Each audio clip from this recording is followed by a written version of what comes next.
L'Inde veut devenir une superpuissance, c'est ce que l'Inde souhaite atteindre. Mais il y a une chose très simple qu'ils ont oubliée, c'est comment nettoyer leur propre cours. Aujourd'hui, l'Inde est l'une des économies à la croissance la plus rapide au monde, mais en même temps, c'est aussi l'un des pays les plus sales.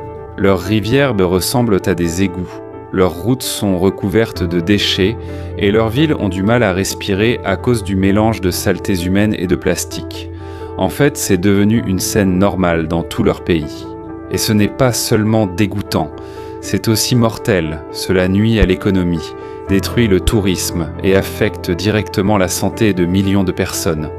Au milieu du rêve de l'Inde de devenir un leader mondial, une grande question se pose.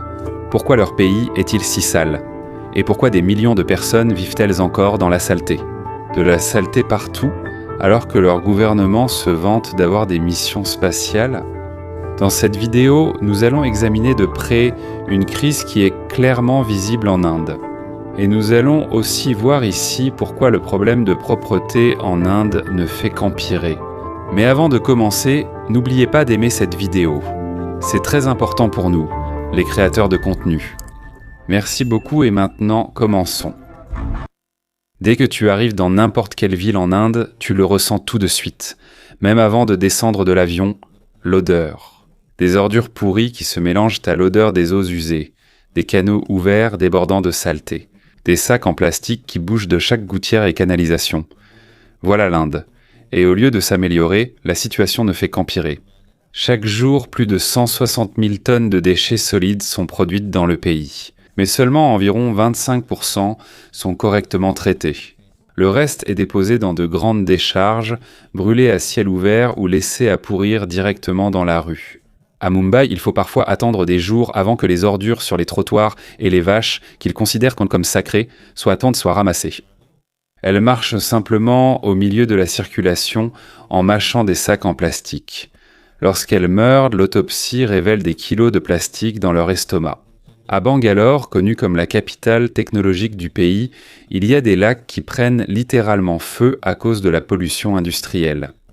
Le lac Bellandur a déjà pris feu à plusieurs reprises, avec des flammes s'élevant à plusieurs mètres dans les airs à cause de la mousse chimique toxique. À Delhi, la rivière Yamuna qui traverse la capitale est tellement polluée à certains endroits qu'elle semble morte. Il n'y a ni poissons, ni plantes. De l'eau noire qui mousse à cause des eaux usées pures. Et il y a aussi la décharge de Gazipur, une montagne de déchets qui dépasse les 65 mètres de haut. Elle est même plus haute qu'un immeuble de 20 étages. Sa hauteur, elle rivalise presque avec le Taj Mahal. Et elle prend régulièrement feu, dégageant une fumée épaisse et toxique dans les communautés voisines. C'est un monument de l'échec. Une montagne d'ordures visible même d'en haut. Mais les déchets, ce n'est que le début. Jusqu'à présent, près de 7% de la population indienne fait encore ses besoins à l'extérieur, dans les champs, sur le bord des routes et le long des voies ferrées. Malgré des décennies de campagne et des milliards dépensés pour les toilettes, près d'une personne sur 6 n'a toujours nulle part où aller. Imagine ça. Un pays bientôt 3e économie mondiale, mais où des centaines de millions doivent encore faire leurs besoins dehors. Et tout cela revient à l'eau, à la nourriture, à la santé de tout le pays. Le fleuve Gange, vénéré par des millions de personnes comme une déesse vivante, contient des bactéries coliformes fécales à des niveaux 3 à 12 fois supérieurs à la norme de sécurité. Dans certaines zones, cela atteint même 50 000 à 60 000 par 100 millilitres d'eau. L'eau est brune, toxique, un mélange de déchets industriels, d'eau usée et même de restes humains. Mais malgré cela, les pèlerins continuent de s'y baigner. Ils en boivent et en donnent même aux nouveau-nés. Chaque année, plus de 100 000 enfants meurent en Inde à cause de maladies directement liées à un environnement pollué. Diarrhée, choléra, typhoïde, dysenterie, des décès qui pourraient être évités, des vies perdues à cause de la saleté. Et ce qui est encore plus douloureux, ce n'est pas un secret. Les touristes le voient. Les habitants en font l'expérience. Tout le monde le sait. Mais alors que le rêve de devenir une superpuissance continue, la question demeure. Comment prétendre diriger le monde si tu ne sais pas déjà organiser ta propre cour ? C'est visible depuis les satellites en orbite. Cela signifie qu'il n'est plus question de savoir si l'Inde est sale. La vraie des questions, c'est pourquoi personne ne semble pouvoir arrêter cela. parce que les montagnes d'ordures, ce n'est que ce que l'on voit à l'œil nu. La vraie pourriture est encore plus profonde. Parlons de ce que cela fait vraiment aux gens, surtout à la prochaine génération. Le problème de l'assainissement en Inde n'est pas seulement désagréable à voir, c'est une catastrophe sanitaire qui tue lentement l'avenir du pays, avant que cela ne devienne incontrôlable. Pendant que nous parlons en ce moment, des millions d'enfants indiens voient déjà le développement de leur cerveau compromis avant même d'atteindre l'âge de 5 ans. Ce n'est pas seulement le manque de nourriture, mais aussi la contamination fécale. Lorsqu'un enfant grandit dans un environnement où la défécation à l'air libre et les eaux usées non traitées sont courantes, son corps s'épuise à lutter contre les infections. La diarrhée se répète sans cesse. Des parasites. Une infection bactérienne que le système immunitaire n'arrive pas à combattre. Au lieu de grandir et de se développer, leur corps reste constamment en mode survie. La croissance physique est perturbée. Le développement du cerveau aussi. C'est ce qu'on appelle le retard de croissance. Et l'Inde fait partie des pays ayant le taux le plus élevé au monde pour un pays de ce niveau de revenus. Ces enfants n'atteindront jamais leur plein potentiel intellectuel. Ils auront des difficultés à l'école, ils gagneront moins en grandissant. Et lorsqu'ils auront des enfants, le même cycle se répétera. Toute une génération est détruite par les eaux usées, et cela ne concerne que les enfants qui survivent. Plus de 100 000 enfants en Inde n'atteignent pas l'âge adulte. Ils meurent de maladies qui ne devraient plus exister au XXIe siècle, des épidémies de choléra qui se propagent dans les bidonvilles, des épidémies de typhoïde causées par de l'eau contaminée. La dysenterie peut tuer un nourrisson en quelques jours seulement. Il y a des mères qui regardent simplement leur enfant mourir à cause de la diarrhée. À cause de l'eau, la contamination est aussi grave que cela. 72% des eaux usées urbaines en Inde s'écoulent directement, sans aucun traitement, vers les rivières, les lacs et les nappes phréatiques. Près de 3/4 des eaux usées retournent directement à la source d'eau elle-même, de l'eau que les gens boivent. Utilisée pour cuisiner, utilisée pour se laver, un cercle vicieux de maladies, et le système de santé n'arrive plus à suivre, les hôpitaux dans toute l'Inde, remplis de patients atteints de maladies évitables, des lits occupés par des patients atteints de typhoïde, des salles pleines d'enfants souffrant de diarrhée sévère, des cliniques qui peinent à respirer, à cause des infections cutanées, des problèmes respiratoires dus à la combustion des déchets, et des parasites provenant de l'eau. Le système ne traite plus les nouvelles maladies ou les conditions complexes. Il ne fait que nettoyer sans cesse les conséquences de la saleté. Encore et encore, encore et encore, encore et encore. Il y a des médecins en province qui disent que les maladies qu'ils traitent aujourd'hui sont les mêmes que celles que leurs grands-pères traitaient autrefois. Le choléra, l'ankylostome, ce sont des maladies qui devraient n'exister que dans les livres d'histoire, mais en Inde ce sont encore des urgences de quotidienne. Et le cycle ne s'arrête pas. On soigne l'enfant pour la dysenterie. Il rentre chez lui guéri. Il boit à nouveau à ce même puits sale. Et après 2 semaines, il retourne à l'hôpital. C'est comme un tapis roulant sans fin. On court sans cesse, mais on n'arrive nulle part. On traite les symptômes, mais personne ne veut affronter la racine du problème. Et si tu penses que le cauchemar est terminé, il va encore empirer. Au bord de la rivière Ganesh, à Varanasi, chaque année, environ 40 000 corps sont brûlés juste au bord de la rivière. Beaucoup d'entre eux sont brûlés seulement avec du bois. La chaleur n'est pas suffisante. Le corps ne se consume pas complètement. Donc ce qui se passe, c'est que les restes partiellement brûlés, avec les cendres, sont directement jetés dans la rivière. Et rappelez-vous, ce ne sont que ceux qui ont été incinérés. Des milliers d'autres corps ne sont jamais brûlés. Au lieu de cela, ils sont simplement laissés à flotter directement sur le Gange. Des bébés, des femmes enceintes. Des personnes mortes à cause de morsures de serpents. Selon la tradition, elles ne passent plus par la crémation. L'eau devient tout de suite leur dernière demeure. Alors que les courants emportent les corps gonflés, ils finissent par s'accrocher aux rives. Les chiens et les corbeaux s'en régalent, et à cet endroit même, les gens continuent de se baigner. Ils continuent aussi de boire l'eau, et ils croient toujours qu'ils sont en sécurité, parce qu'ils disent que la rivière est sacrée. Mais la vérité, c'est clair, la foi ne purifie pas le choléra. Et c'est là que tout devient encore pire. Ce ne sont pas seulement des vies qui sont perdues, il y a aussi énormément d'argent en jeu. Selon les calculs de la Banque mondiale, l'Inde perd environ 54 milliards de dollars chaque année simplement à cause d'une mauvaise hygiène. Répétons-le, 54 milliards de dollars. Chaque année. Ce n'est pas une supposition, ce n'est pas une opinion. C'est basé sur des données réelles, les dépenses médicales, le temps de travail perdu, les décès prématurés et la baisse de productivité.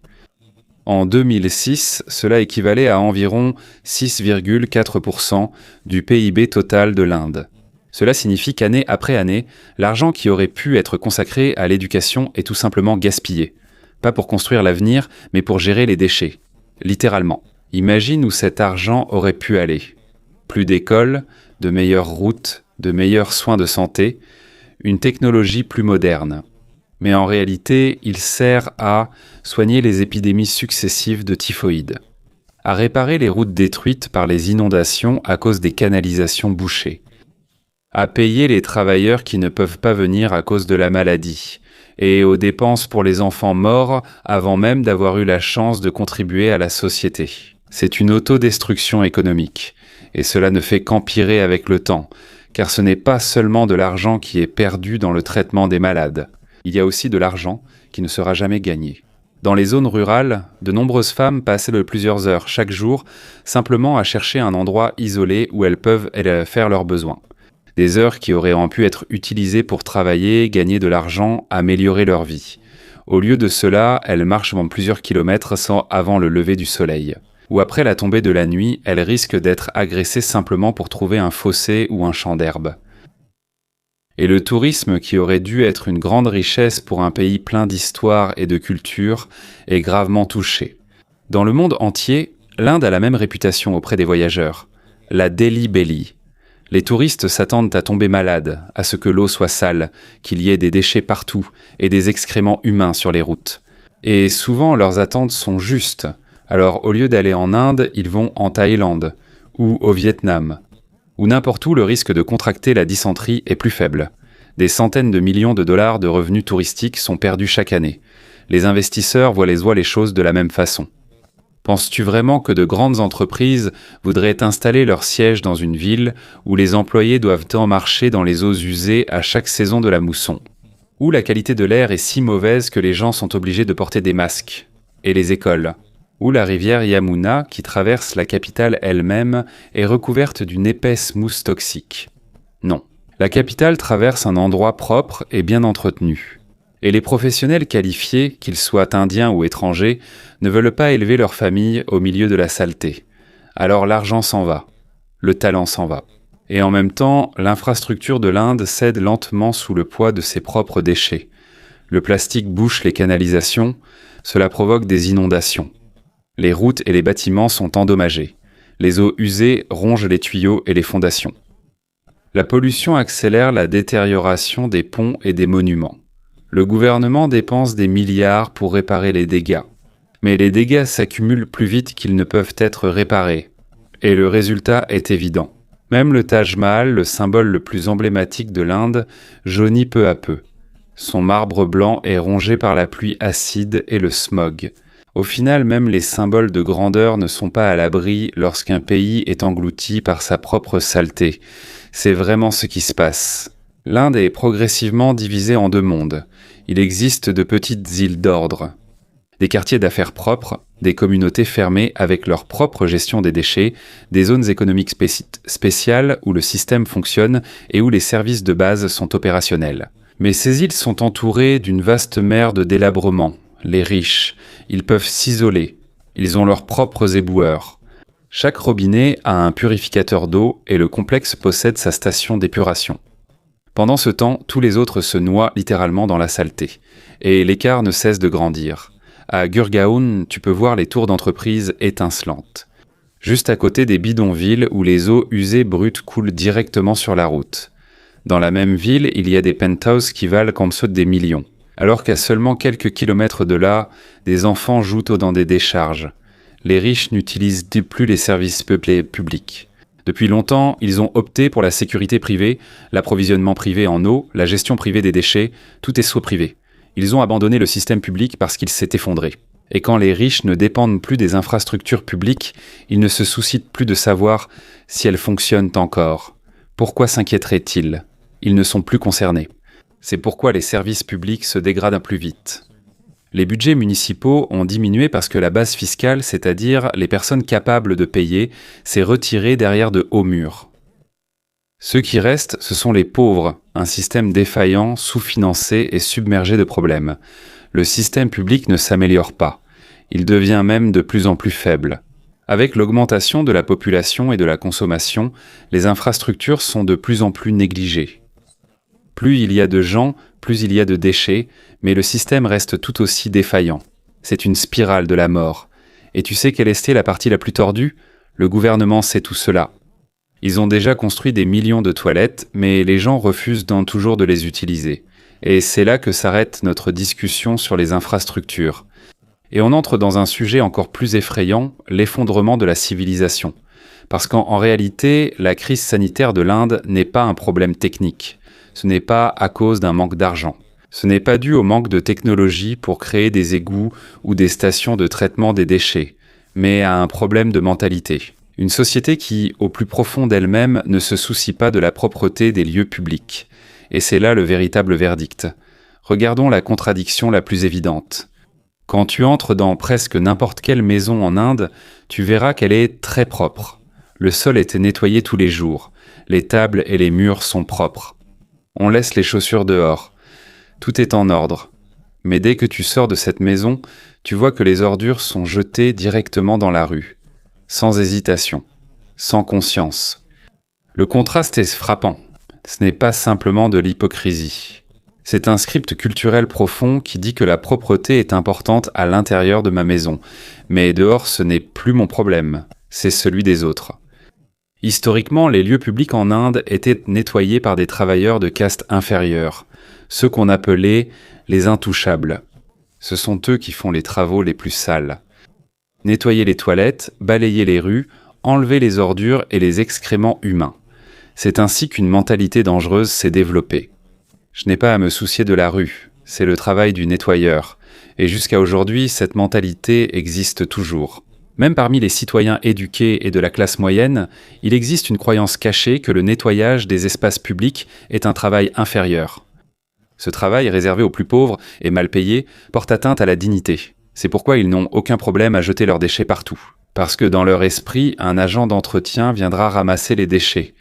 C'est un transfert de responsabilité, et c'est pourri jusqu'à la racine. En 2014, le gouvernement a lancé le programme Swachh Bharat ou Clean India. C'est l'une des plus grandes campagnes de salubrité de l'histoire. Plus de 100 millions de toilettes familiales ont été construites. 100 millions. On pourrait croire que cela suffirait à résoudre le problème ? Non. Selon les enquêtes, des millions de ces toilettes n'ont jamais été utilisées. Certaines ont été transformées en entrepôts, d'autres en abris pour animaux. Et beaucoup continuent à déféquer dehors. Pourquoi ? Parce que pour eux, avoir des toilettes à l'intérieur de la maison, c'est sale. Et les latrines publiques, faute d'eau et d'entretien, sont devenues extrêmement sales aussi. Cela n'a fait que renforcer la croyance. Il vaut mieux aller dans les champs. Et c'est là que l'on voit le vrai problème. Ce n'est pas un manque d'infrastructure. Ce n'est pas un manque de fonds, mais plutôt une société qui n'est pas encore prête à prendre soin de son propre espace. L'infrastructure est là. Il y a des toilettes, il y a des lois. Ce qui manque, la volonté de les suivre. Et tu sais pourquoi ? Parce qu'il n'y a presque pas d'application de la loi. Sur le papier, il y a une amende pour jeter des déchets en Inde. Seulement 500 roupies, l'équivalent d'environ 6 $. Mais dans la réalité, presque personne n'est attrapé. Pour les policiers et les inspecteurs municipaux, jeter des déchets est une petite chose. Ils n'y prêtent pas attention. Ils ne poursuivent pas les contrevenants. Et quand personne n'est attrapé, un message clair ressort. Il est acceptable de jeter des déchets. Compare ça à Singapour. Là-bas, si tu jettes des déchets au mauvais endroit, tu peux être condamné à une amende allant jusqu'à 1050 $ dès la première fois. Si tu recommences, l'amende peut atteindre 2000 $ et tu peux même être condamné à des travaux d'intérêt général. Tu nettoies la rue en public, portant un gilet fluorescent sous les yeux de tout le monde. C'est pour ça que les gens ne jettent pas leurs déchets n'importe où à Singapour. Ce n'est pas qu'ils sont plus gentils, mais ils savent qu'ils seront attrapés. En Inde, c'est l'inverse. Les gens jettent leurs déchets car rien ne leur arrivera. Et quand enfreindre la loi n'entraîne aucune sanction, la loi perd tout son sens. C'est ce qu'on appelle l'effet des fenêtres brisées. Et tu peux le voir clairement dans la vie réelle. Tu vois un tas d'ordures à un coin de rue. Ton cerveau te dit que tout le monde jette ici. Alors tu jettes aussi. Un déchet devient 10, 10 deviennent 100. 100 deviennent permanents, et personne n'arrête ça. Et dans les rares occasions où l'on essaie vraiment de faire appliquer la loi, c'est là que la corruption entre en jeu. Quelqu'un a été surpris en train de jeter des déchets. L'amende, 500 roupies. La personne arrêtée propose 100 roupies de plus sous la table.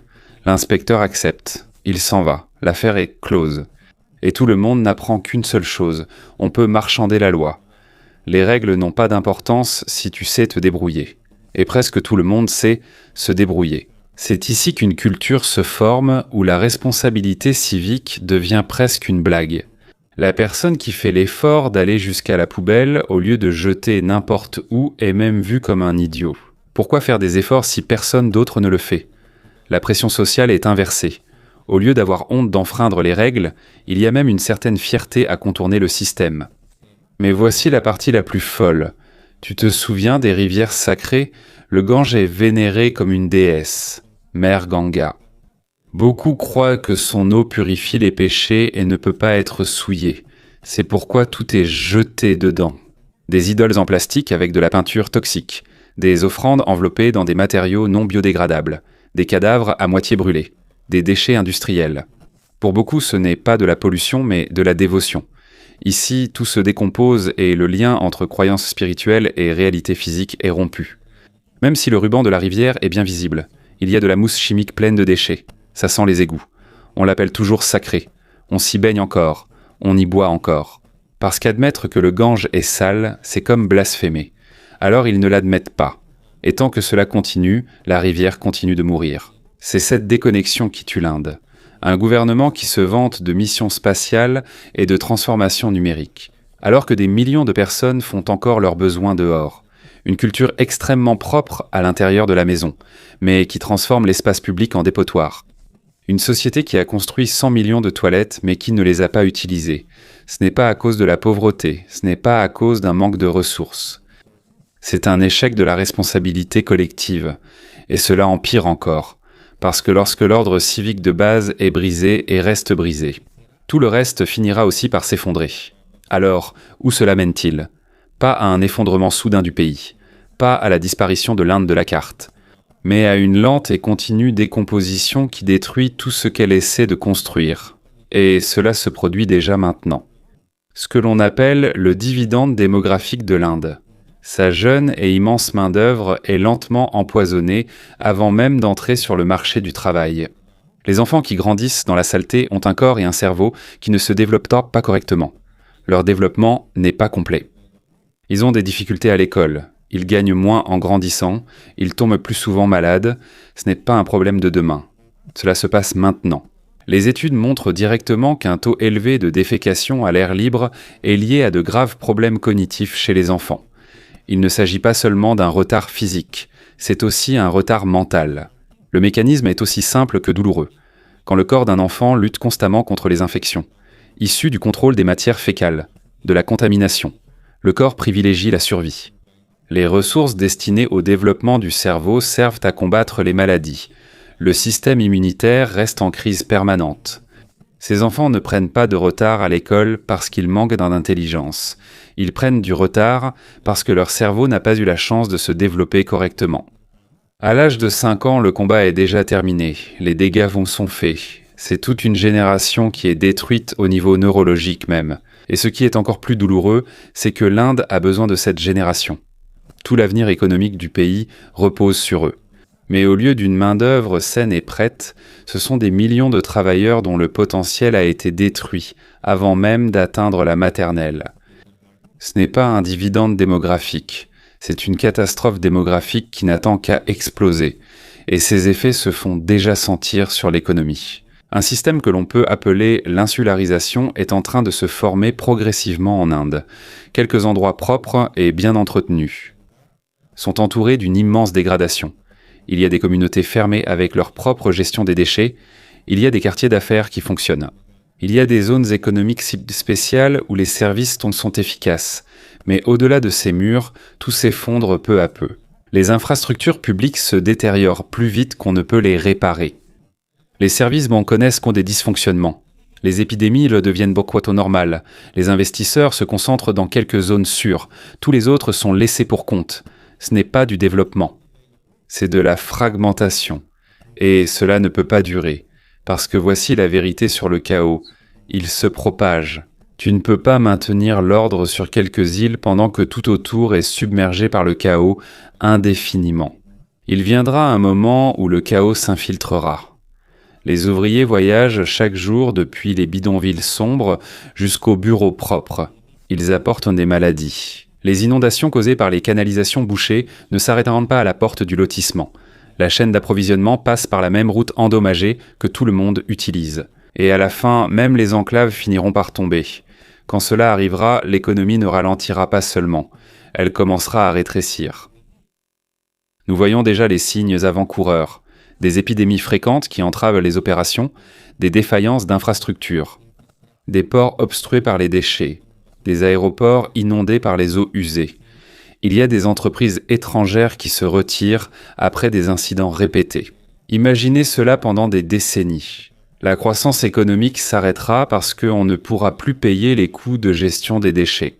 La main-d'œuvre déjà affectée par la maladie et la malnutrition depuis l'enfance ne pourra plus suivre la concurrence mondiale.